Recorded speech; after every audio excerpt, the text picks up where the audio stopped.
Buenos días, chicos, espero que todos estén bien, que reciban, ¿verdad?, cada uno de ustedes las bendiciones de Dios en un nuevo día, en una nueva mañana en la cual nos encontramos, y que es un gusto estar acá compartiendo con ustedes dos temas. El primero de ellos, que tiene que ver con la parte socioemocional sobre el dolor y la culpa en tiempos de duelo, y el segundo, que vamos a hablar sobre el teatro renacentista. Recuerde que para la participación de la clase es muy importante no solo que usted coloque su nombre, su número de lista, sino que participe. Lo fundamental de una clase es la participación del estudiante, que usted comente, que usted consulte si tiene dudas. Esa es una participación.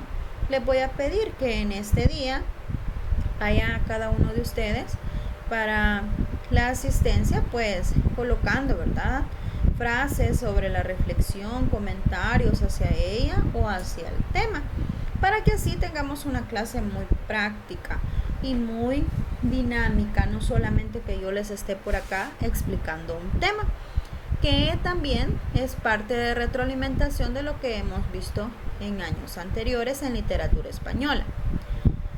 Inicio, chicos, con el tema socioemocional, que tiene que ver con el dolor y la culpa en momentos de duelo. Recordemos que cuando una persona fallece, que está cerca de nosotros, un familiar muy cercano, y nosotros pues a veces, ¿verdad?, sentimos que eso ha dañado nuestra relación con esa persona. Cuando ya no la tenemos cerca, hay un momento de dolor, un momento en el cual yo me culpo por lo que hice y no, por lo que pude hacer y no lo hice, por egocentrismo, por orgullo, por capricho, por rebeldía, por cualquier circunstancia. Pero también es muy importante aprender que no podemos vivir con ese sentimiento toda nuestra vida, que nosotros debemos de cambiar, que nosotros debemos de reflexionar y pensar que debemos de tener paz interior. La frase dice: el tiempo no cura nada, solo nos enseña a vivir con el dolor. Los días van transcurriendo, van pasando, los días se van terminando. Pero cuando nosotros estamos con dolor, culpa en nuestra alma, esto nos va a llevar que el proceso sea más lento. Apréndase usted a perdonar primero y posteriormente va a comprender a los demás. Yo los invito, chicos, a que no carguemos con eso, a que podamos vivir con armonía y pues todo va a salir bien. Pasamos al siguiente punto que tiene que ver con el tema. Los voy a dejar con una introducción, con un pequeño video sobre una muestra literaria de lo que vamos a estudiar, para que usted vaya conociendo de qué se trataba o de qué se tratará el tema que vamos a desarrollar. Prestemos atención, por favor. Lo que no se tiene es una gran tontuna. Ya lo decía Lope de Rueda en las aceitunas.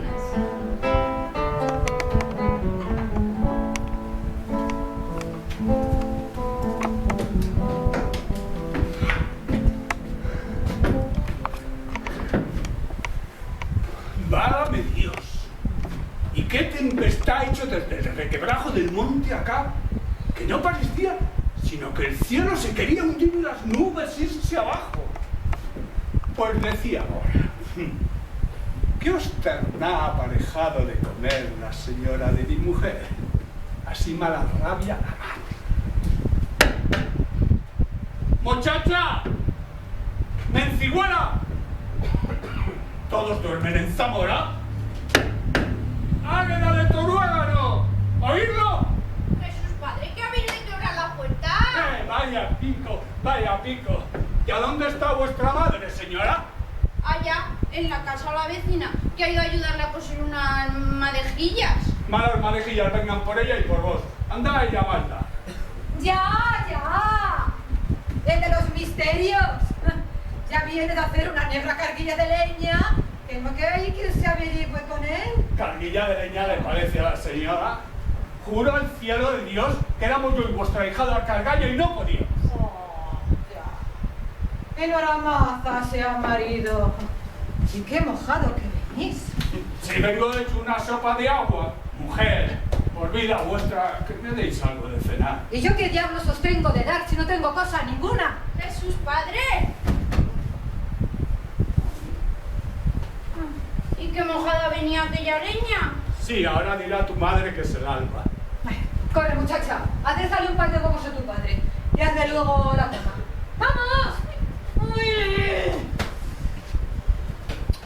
¿Nunca se os acordó, marido, de plantar aquel renuevo de aceitunas que rogué que plantaseis?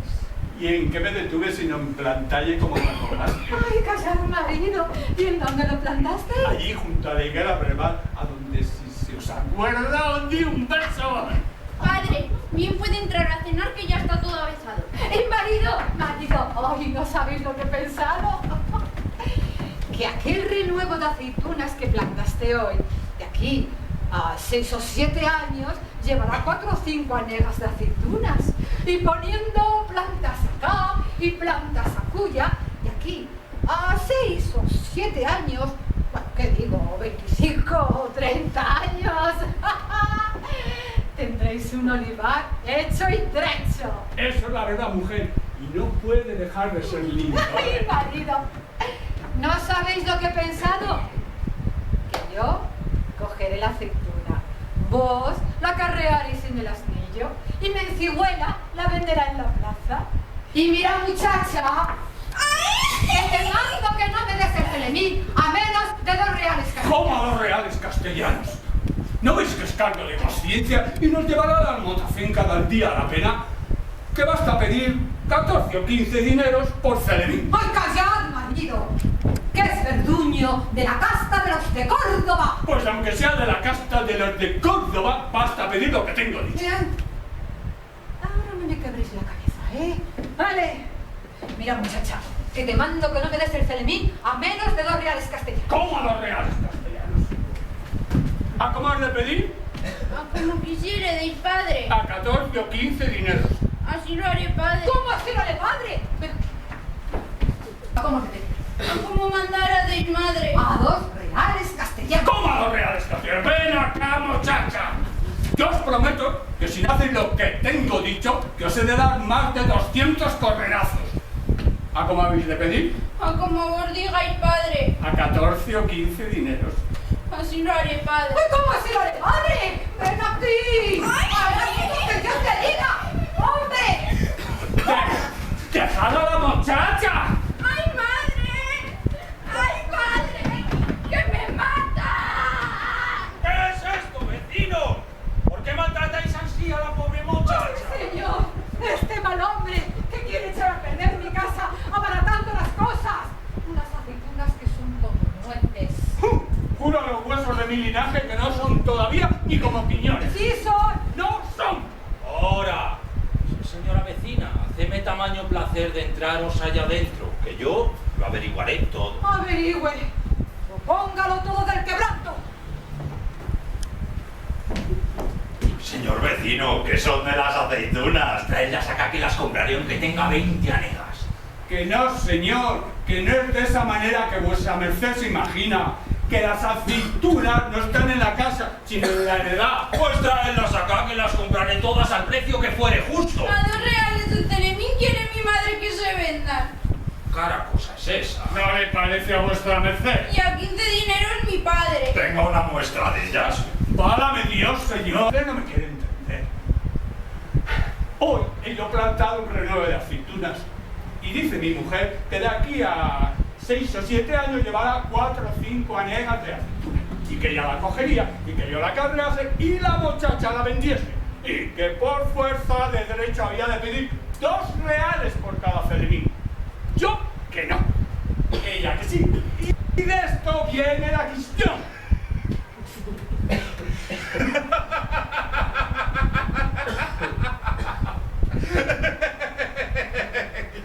¡Qué graciosa cuestión!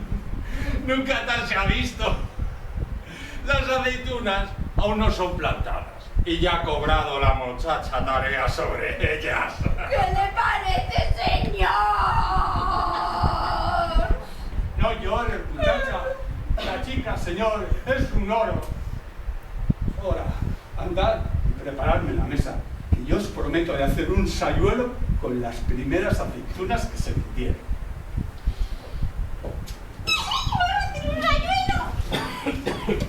Ahora, vecino, andaos adentro y tened paz en vuestra mujer. Adiós, señora.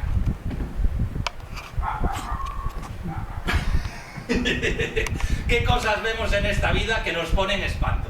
Las aceitunas aún no son plantadas, ya vemos las visto reñidas. Razón será que ponga fin a mi embajada.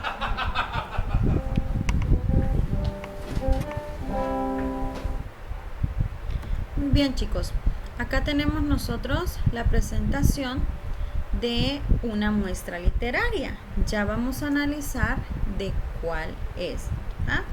Este día vamos a hablar de nuestro indicador de logro, el desarrollo del tema, vamos a practicar con la consolidación de conocimientos y la sesión de preguntas y respuestas. Ahorita vamos a hacer un comentario sobre el video. Yo deseo que usted coloque en el chat en vivo qué opinó del video. Esta va a pasar, ¿verdad?, como su primera participación de la clase. Usted lo va a ir colocando en el chat y yo voy a ir leyendo lo que cada uno de ustedes escriba ahí abajo. Vamos a continuar mientras usted escribe hablando sobre el tema. El teatro en el siglo XVI. Recordemos que el siglo XVI pertenece al Renacimiento español. Durante este siglo vamos a ver nosotros ya un cambio en el teatro. ¿Por qué? Pues porque de todas las formas de cómo se representaba la literatura durante la Edad Media, que era prácticamente una fórmula religiosa, que el tema principal era eso, va a pasar a un tema profano. ¿Qué quiere decir esto? O sea, lo contrario, ¿verdad? Que no es un tema que trate sobre la religión, sobre Dios, sobre la iglesia, sino más bien temas que le gustase al pueblo, aparte de lo religioso, muy aparte de ello. Viene a sumar a todo esto la influencia de Italia, porque ya era algo más popular, que es donde nació el Renacimiento. Los temas que trataban eran sobre la vida cotidiana y todo aquello que tenía que ver con lo nacional. Durante la primera mitad de este siglo existía un autor, que fue Torres Najarro, quien escribió un teatro que empezaba por temas de la cotidianidad, de lo que interesaba en el momento, de lo que pasaba en su entorno, ¿verdad? ¿Cuál fue la intención de esto? La sátira. Tomar con un tono satírico, burlesco, lo que estaba sucediendo y de esta manera darle forma a lo vitalista, a lo que se estaba vivenciando. Porque lo más importante que él consideraba exaltar dentro de su teatro es la vida humana, que fue lo más importante durante la época renacentista. Ya en la segunda mitad de este siglo empiezan a aparecer otras fórmulas teatrales que eran más difíciles, con un grado de complejidad más alta, que se expande, ¿verdad?, toda esta actividad teatral hacia los pueblos y las ciudades. Y es ahí donde empiezan a surgir las famosas compañías teatrales, que eran grupos encargados de hacer un montaje sobre un texto literario, sobre un tema de la cotidianidad, y lo daban a conocer a través del teatro. Estas compañías andaban por los colegios y las universidades, haciendo la representación principalmente de textos de inspiración clásica y en los escritores latinos como Plauto, Terencio y Séneca, ¿verdad? Y ya en España, ya a finales de este siglo, empezamos nosotros a encontrar las famosas compañías italianas que trajeron los textos con farsas y comedias. Un punto importante que hay que comentar y que en este siglo se daba también es el honor, que era una cualidad muy sobresaliente del ser humano, donde la persona ofendida iba y se batía a duelo con los demás, ¿verdad? Durante este momento, el teatro va a experimentar un gran desarrollo. Las obras que se escribían tenían mucho interés en dos tipos de público, el culto y el popular. ¿Qué obras estaban dirigidas a un público culto? Pues aquellas obras literarias en las cuales había un predominio de la didáctica. ¿Qué quiere decir esto? Pues que eran obras que daban a conocer los temas principales sobre el enseñar. También podemos nosotros notar que habían obras que dejaban mayor interés en lo moral y otras en lo religioso. En esto se basaba prácticamente, ¿verdad?, dar a conocer las obras literarias. Se dividían en teatro palaciego. ¿Qué quiere decir esto? Pues en el teatro palaciego, este tipo de literatura iba a estar destinada a personas de la corte o a los propios reyes. Esa era la función principal de este tipo de teatro.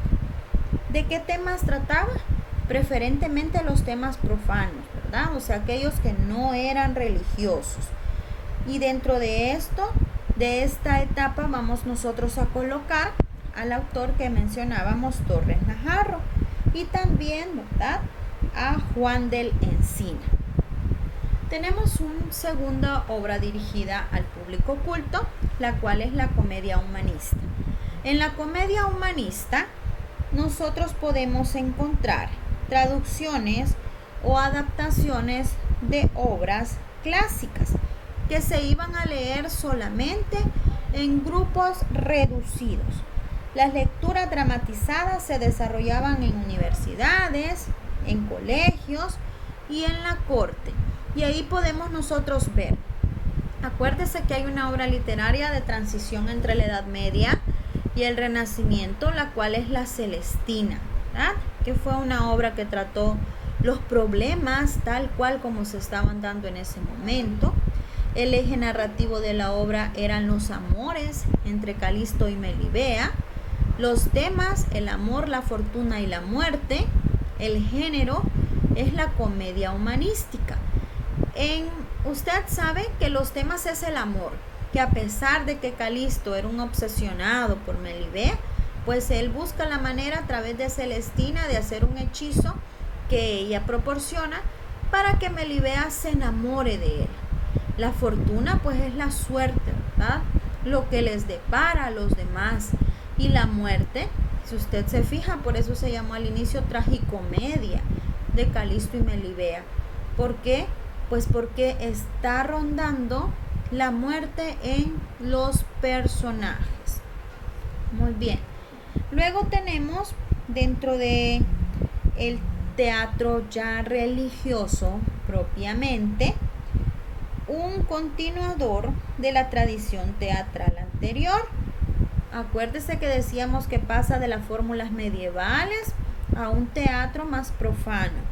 En esta parte de teatro del público culto, en el religioso todavía se tomaba como representación la celebración de algunas festividades religiosas. Entre ellas podría ser la Navidad o el Corpus Christi, muy famoso, ¿verdad?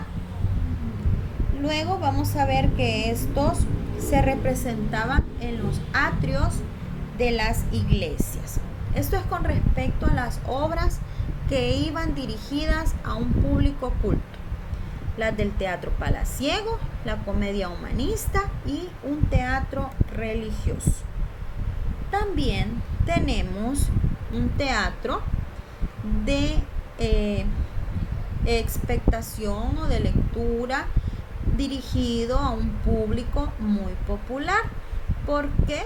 Pues porque estas obras vienen a desarrollar aquel teatro que culmina ya en el siglo XVII, que es el que surge después del Renacimiento, con la Comedia Nacional o Comedia Nueva de Lope de Vega.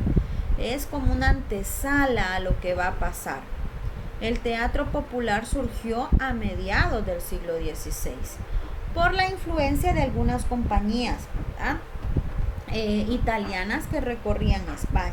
Y es por eso que aquí empiezan ya a representarse personajes más fijos y los actores se expresaban con frecuencia por la mímica más que con la palabra. Dentro de esta literatura de teatro renacentista vamos a conocer algunas partes importantes de dos autores. Tenemos al primero, Lope de Rueda.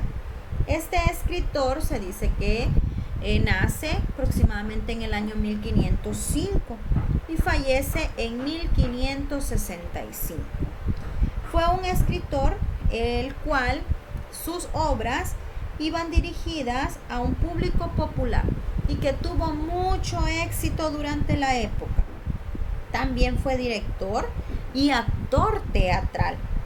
Fue un gran renovador del teatro y fundador de la primera compañía teatral española de la época.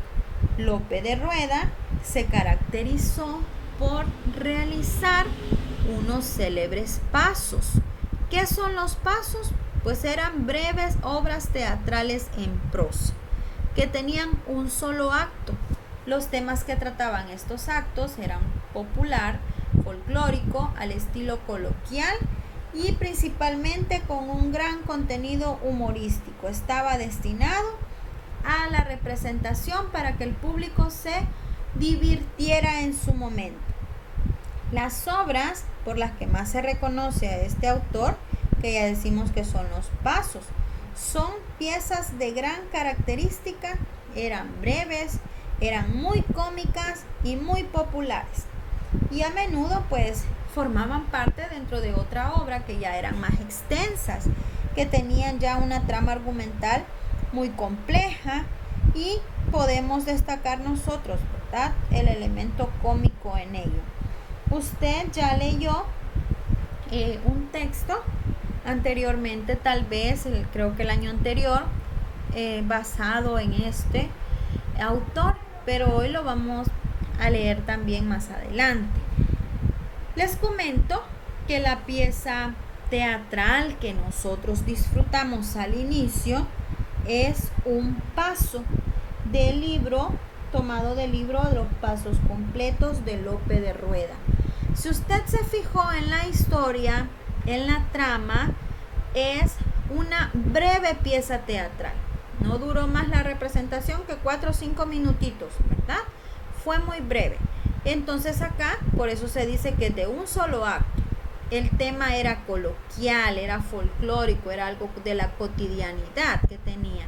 Y también estaba introducido por el humor, que es titulado Las aceitunas de Lope de Rueda.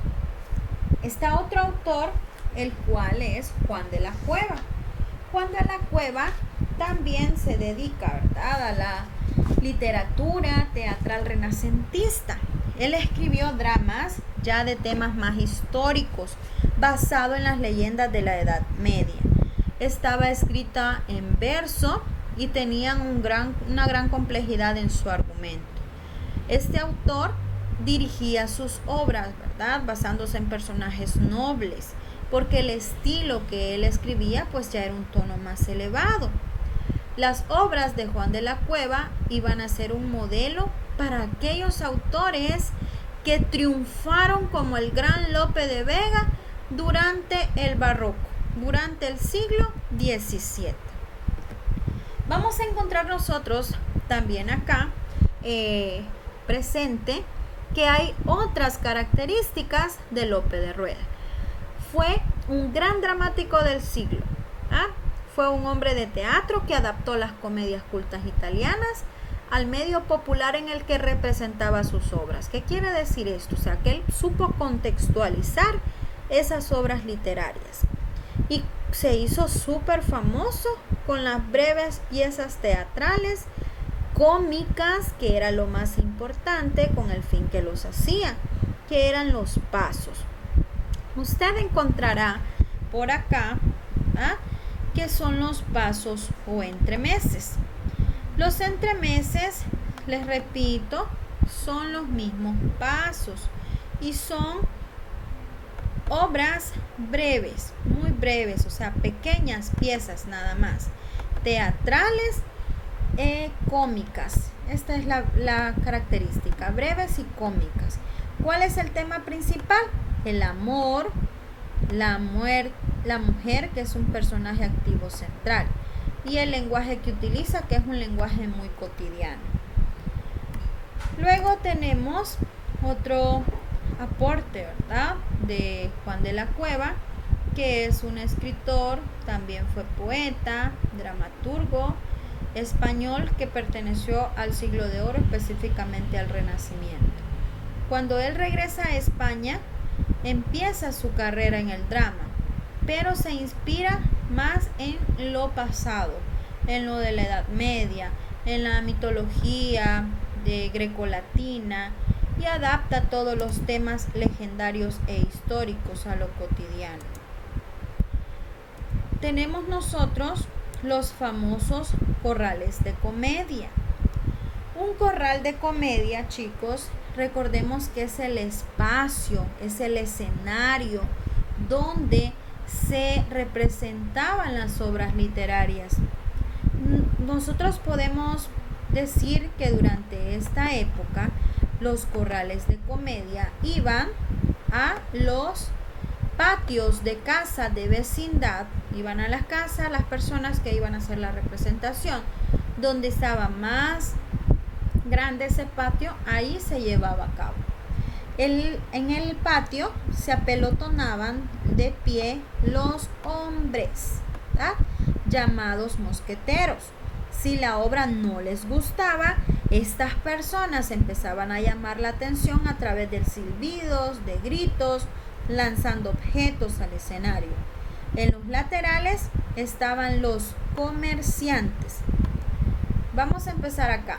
¿Por qué empecé por esta parte? Pues porque es la parte del pueblo, ¿verdad? De parte del pueblo, mejor dicho. En un corral de comedia se empieza a ver que está la sala o el espacio destinado para el vestuario. Luego está otro espacio que es para los aposentos, o sea, los lugares que eran reservados exclusivamente para los nobles y el rey, como este que está aquí, ¿verdad? En un lugar muy propicio para la representación, cerca del escenario, para poder ver muy bien a los actores y la representación. Tenemos el escenario, que es donde estaban ya los actores, que es esta parte de acá. Estaba cubierto por un pequeño tejadillo para cubrirlo del sol, de lluvia, ¿verdad? Está la alojería, que es donde el alojero vendía frutas y verduras, como que usted dijera que es el cafetín por acá, ¿ah?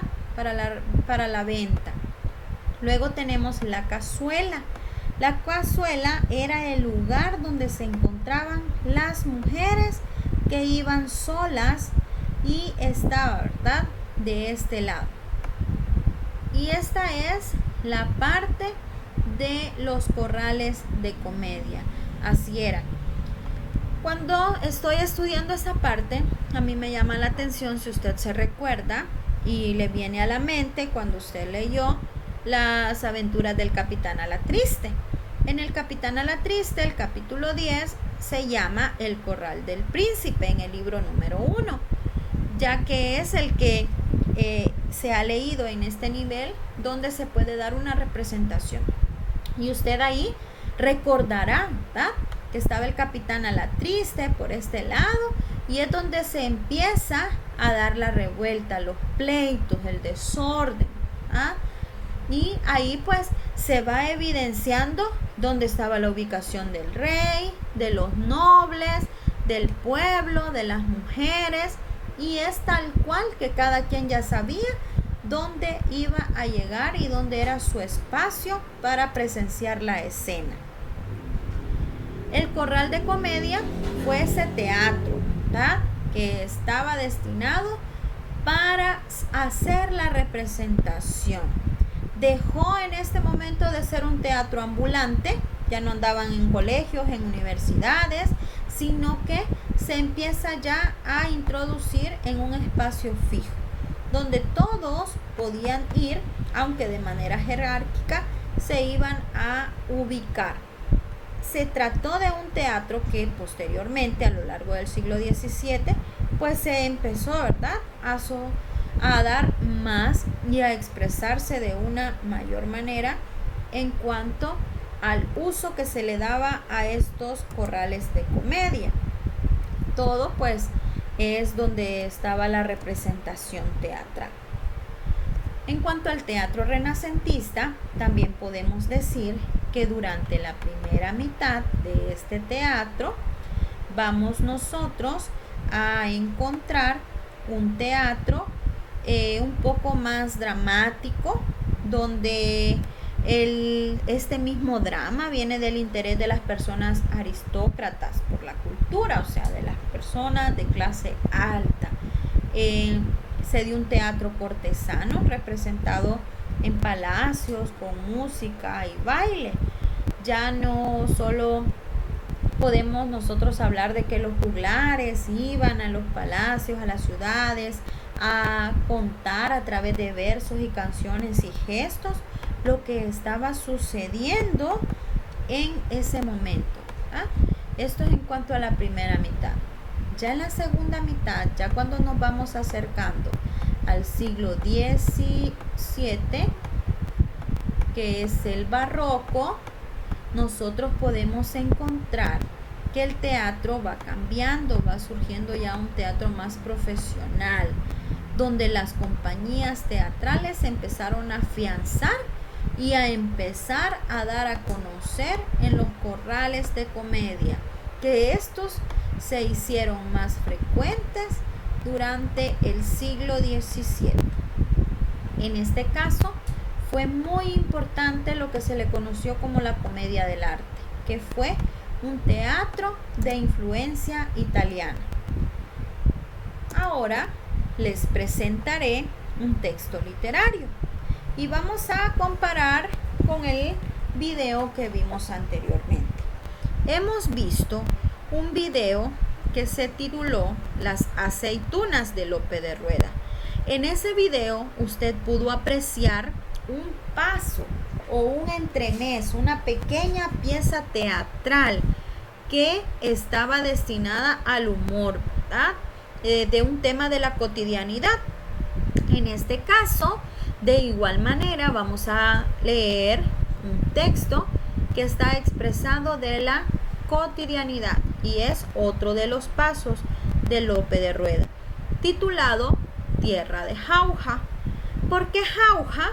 Pues a usted en esta parte se le explica qué es Jauja, ¿verdad? Jauja es una provincia de Perú, o sea que sí es un nombre real. Fue muy conocida porque era por la fertilidad de su suelo, el verde paisaje y el aire saludable. Eso es lo que se conoce de Jauja, ¿verdad? Históricamente en un territorio. Pero viene Lope de Rueda y adapta esta parte y en España la hace famosa gracias a que se le atribuyeron cualidades fantásticas.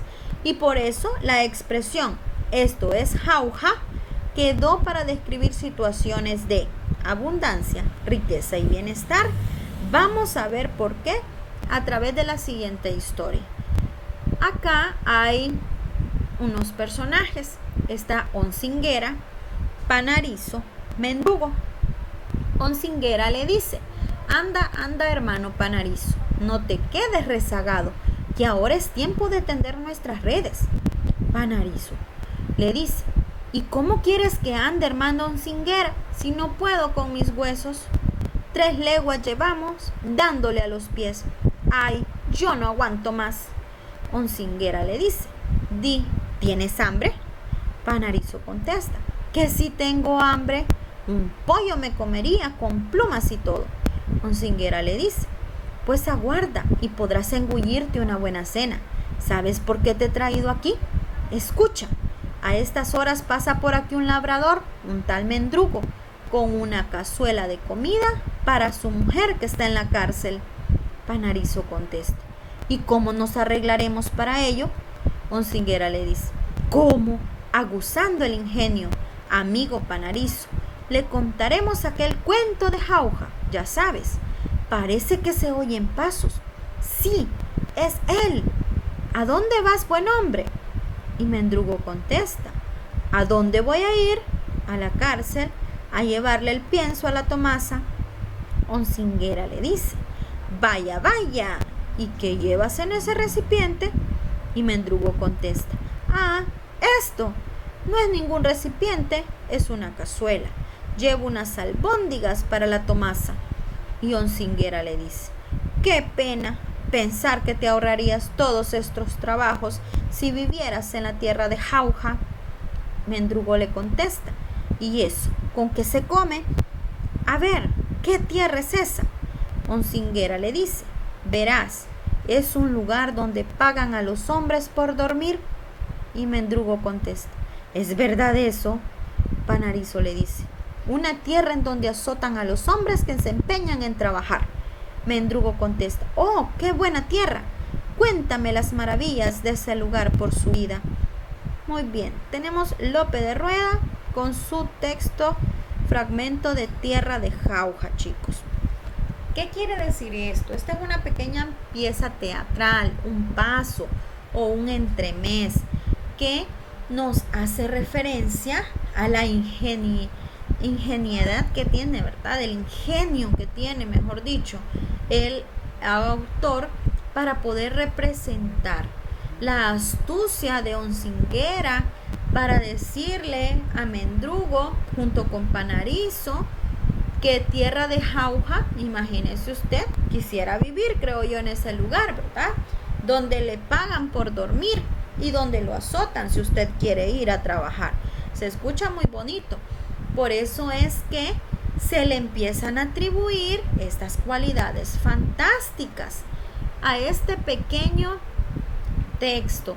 Se le ha adaptado a lo de la cotidianidad, a lo de el ingenio para poder conseguir algo, porque ellos lo que querían era robarle la cazuela llena de comida para poder, mientras le estaban contando la historia, ver de qué manera ellos conseguían su objetivo, que era comer, porque ellos tenían mucha hambre.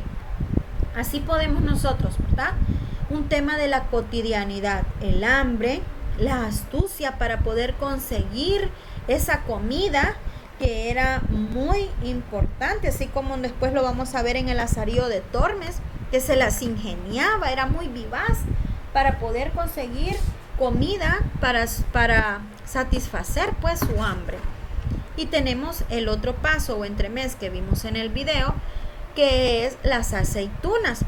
Esta pequeña pieza teatral lo que nos está relatando es una historia sobre una familia, un esposo y una esposa, su hija y su vecino. Si usted se fija, el tema ahí principal es el cultivo, el cómo quería, ¿verdad?, cultivar las aceitunas, y que viene a hacer una crítica el vecino y le dice que por qué están peleando si las aceitunas ni siquiera han dado frutos todavía.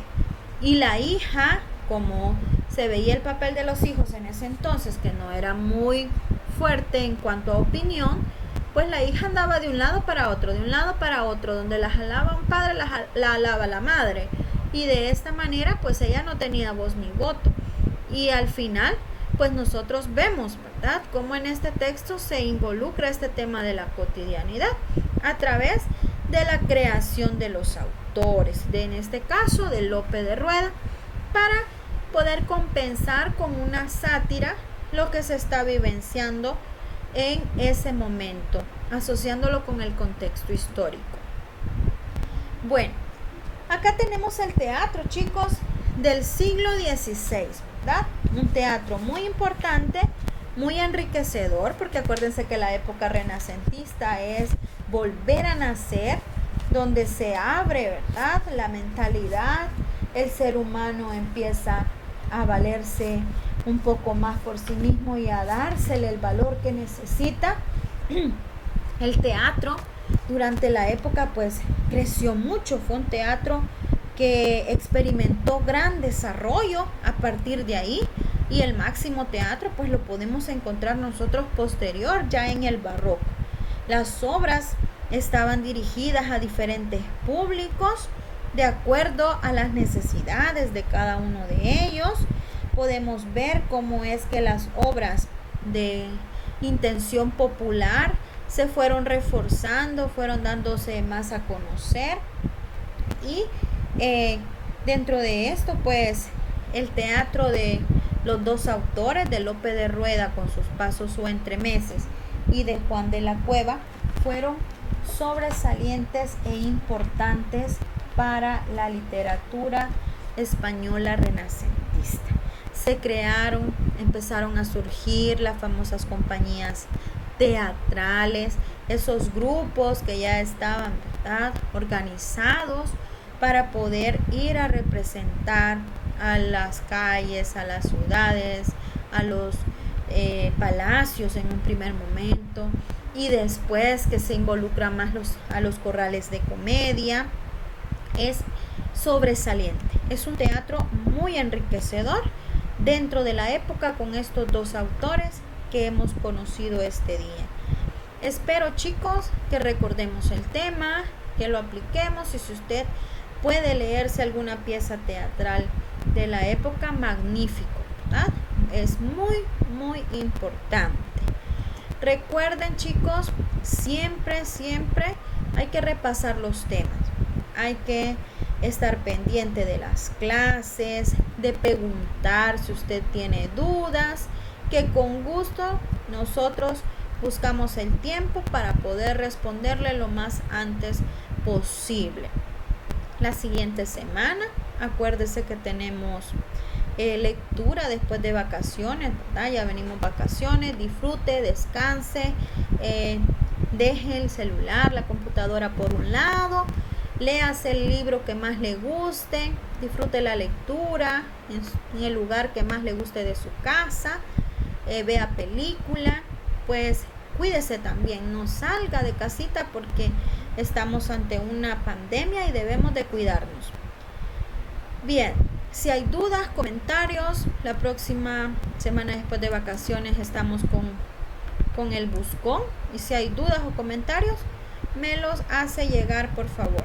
Bendiciones. Quedamos con la sesión de preguntas y respuestas, chicos. No se le olvide siempre participar de ellas.